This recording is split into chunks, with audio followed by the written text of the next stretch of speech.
எப்பவுமே ஒருத்தங்க இருக்கும்போது அவங்களோட அருமை நம்மளுக்கு தெரியாது. அவங்க இல்லை அப்படிங்கும்போது தான் அவங்களோட வேல்யூ நம்மளுக்கு புரியும். இதை நிறையா பேர் சொல்லி நம்ம கேட்டிருப்போம். ஏன் நம்மளே நிறைய பேர்கிட்ட சொல்லியிருப்போம். ஆனால் அதோட உண்மையான அர்த்தம் அதை அனுபவிக்கிறவங்களுக்கு தான் தெரியும். கூடவே இருப்பாங்க. ஃப்ரெண்ட்ஸாக இருக்கட்டும், ரிலேட்டிவ்ஸாக இருக்கட்டும், யார் வேணாலும், நம்ம வெல்விஷஸாக இருக்கட்டுமே, கூடவே இருப்பாங்க. திடீர்னு ஒரு நாள் இருக்க மாட்டாங்க. அந்த இழப்பை நம்மளால் ஏற்றுக்க முடியாது. இன்றைக்கி இருக்கிறவங்க நாளைக்கு இருப்பாங்களா அப்படின்னு சொல்ல முடியாதுங்க. ஏன்னா வாழ்க்கை நிரந்தரம் இல்லை. இருக்கிற வரைக்கும் சந்தோஷமாக இருங்க. உங்களை சுற்றி இருக்கிறவங்கள சந்தோஷப்படுத்துங்க. அதுவே உங்களுக்கு ஒரு பெரிய சந்தோஷத்தை கொடுக்கும். நமக்குள்ளே எத்தனை கவலை இருந்தாலும், எவ்வளோ மனவேதனை இருந்தாலும், 4 பேர்கிட்ட சிரித்து பேசுங்களேன். உங்கள் மனவேதனை எல்லாமே பறந்து போகும்.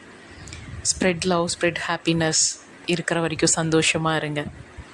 நல்லதையே பண்ணுங்கள், நல்லதையே பேசுங்க. Life is very short. Be happy always.